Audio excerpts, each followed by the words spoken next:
Hi there, it's Tracy here from the Papercraft Studio. Thank you for joining me today. Today I'm going to show you how to make this Scalloped Contours layering card. I've called it that because of these layers here. A couple of people have asked me where I've got these flowers from, and it's actually from Euro Peach Designer Series paper. So you can see here, you've got lots of peachy designs, but there's also some flowers as well as the background ones, and it's this one here. So if I show you, this is one that I've hacked around for my kits, but basically it's one of these kind of garlands of flowers that's fussy cut. So if you've got this in a kit from me, you will have something like this, and it looks a bit daunting to fussy cut it, but it's really not. So I'm going to show you how to do that. So the supplies you need to make this card are, so I've paired it with Misty Moonlight in the background. So this is just a portrait card base, so half piece of A4, and then you also need a layer of Misty Moonlight, which measures 2 5/8 by 4 3/8. You need 2 basic white layers, exactly the same here, and these measure 3 7/8 by 5 5/8. So one of these is going to be to put inside the card as an insert. And you need another layer of basic white, and this one measures 2.5 inches by 4 1/4.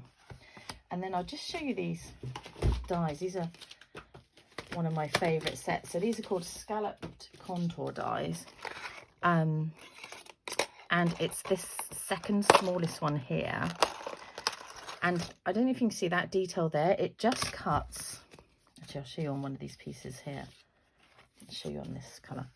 It just cuts that little kind of extra little edge there, and I just really like that detail. And I was playing around seeing how I could use that as part of the card, and I decided to layer them up. So this is pale papaya and basic white, so you need one of each of those. And then the little flowers that I've used here, they are actually from the peach dies. I'll show you in here. So you get these little trios of flowers, so you can cut 3 at a time. So that makes my job easier when I'm doing kits. So I did the bigger ones in Misty Moonlight and the smaller ones in Pale Papaya. So I think that's all the pieces you need to make this. So let's go ahead. It's a layering card, so obviously lots of layering involved. So let's go ahead. So first of all, we're going to pop, let's check I've got this the right way, the basic white layer on top of the Misty Moonlight. So I've just done that with liquid glue. I'm so excited because I'm soon to be getting back into my in-person classes. It's been a long time. March 2020 were my last classes in person, so I'm still going to be doing the classes by post in kit form for those who are either too far away to come to class or maybe not ready to come back to an in-person class yet. You know, we're all doing things at our own rate. So I'm looking forward to seeing lots of you who are coming back, but also I'm very grateful to everyone who supported me during the pandemic by doing my kits by post, and so I want to carry on doing those as well so that you can still enjoy doing them with me. Okay, so these 2 layers here will also layer together like that, so we're going to pop those on with glue.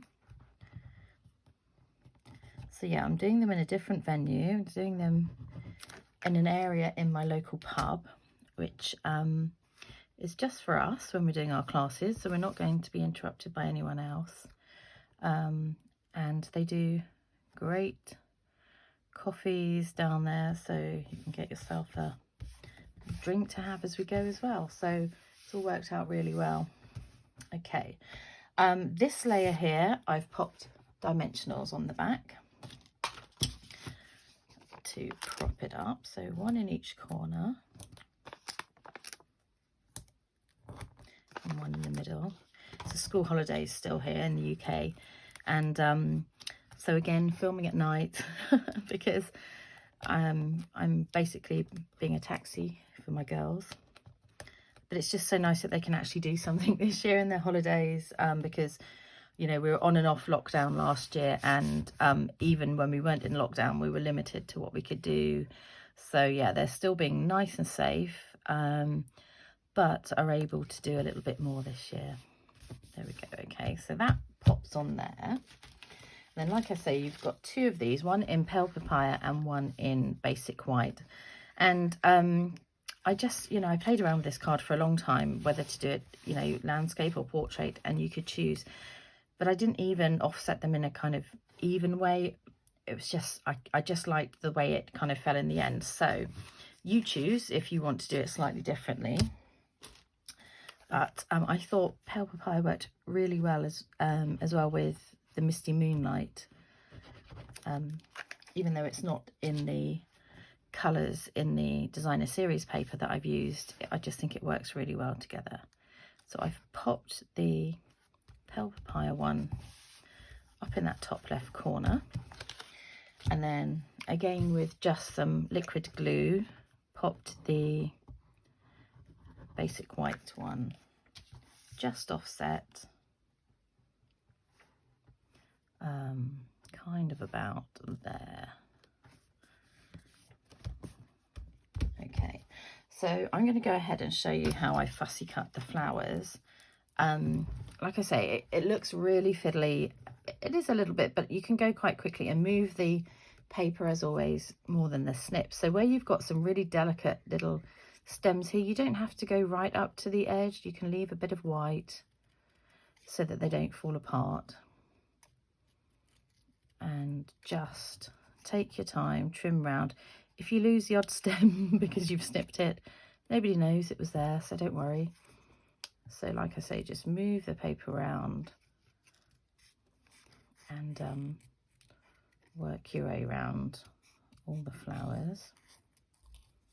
Am I still in camera? Yeah. Try not to get my head in the shot as well. Like I say, you'll take plenty of time doing this, and just pause me on the video. I don't mind ever. So I hope you're enjoying the summer as it is. I mean, obviously we're not getting huge amounts of sun. This kind of suits me. I'm not really a summer person. I like the sun, but only in the other seasons. But I do appreciate that it's not so fun for everyone else if we don't really get the summer that we should really. So I'm sorry for you all if you're not getting the sunshine that you need, really. Okay, so I just want to show you something here, just to say, you know, us demonstrators don't always find things easy either, because look what I did. I chopped the end off, and I was going to cheat and just bring in another one, and I thought, no, let me just show you that, you know, that's what I've done, because I'm just going to then stick that on the end. So if you've done the same as me and snipped a bit off, it doesn't matter, you know, we can add it on. So yeah, because it is, you know, pretty fragile in places. So I'm going to pop a couple of probably 3 dimensionals on the back of these flowers. They should be enough to hide. You could always cut it down. I might cut one down actually, or you can cut an edge piece if it's looking like it won't quite fit behind. Be very careful when you peel these off. Obviously it is a bit fragile now, mine more so, because I've lost the end. Okay, so we're just going to, ooh, oh, I don't want to break it anymore, pop that on there, and then I'm just going to stick my little trailing piece at the bottom. So you can see here I've left some white bits. It's not perfectly cut round there. Just do what you can. Right, so let's repair this. I was going so carefully as well. Just got a little bit heavy-handed. Never mind, here we go. So that's going to go on there. Nothing to see here. There we go. Nobody will know. Right, so like I say, I cut some little flowers, and it looks like I may have dropped a couple of mine. So I'm just going to take these out of my kit. If you have them in a kit, you'll have 3 of each. Let me just see if I can rescue a couple of mine. If not, oh, here they are. Where's that little one gone? Another one, another one. And obviously they're quite small to stick on, but all I did, I just actually put a couple of the blue ones down here, but you can choose where you put them. You could put a couple on here, especially if you've got a little bit of glue somewhere. I'm just going to flip them all over. There is a better side to each of them. And then you need just dots of glue on there. So I would suggest getting a bit of scrap paper and just putting a dollop of glue on there so that you can just pick up little dots. To put a couple on here, just put a little bit more, unless you're super confident at squeezing the glue and not getting it everywhere. So like I say, I'll put a couple down here. Actually put that on the right side. Let's flip that over. Oops. See, not so hard on these bigger ones, because at least there is a bit more to dot the glue onto, and I'm going to be a little bit brave and squidge some on there. Okay, and then with the smaller ones, I would definitely suggest doing this. Even then I've got too much on there, so just tiny little couple of dots. I've got it on my grid, and if you get it on your surface, then obviously be careful that you don't get it on your card. There is we do sell fine tip glue, I think it's called. I think we still do that. That would be good for this as well, because they're only teeny tiny, obviously. So let's put one there. One is now stuck to my thumb. One up here, and then I think I put this one further down because I got a little dot of glue or something on there, so I'm going to pop this one here. And there you have it, your Scallop Contours layering card. I hope you enjoy making it. Take care, see you soon, bye.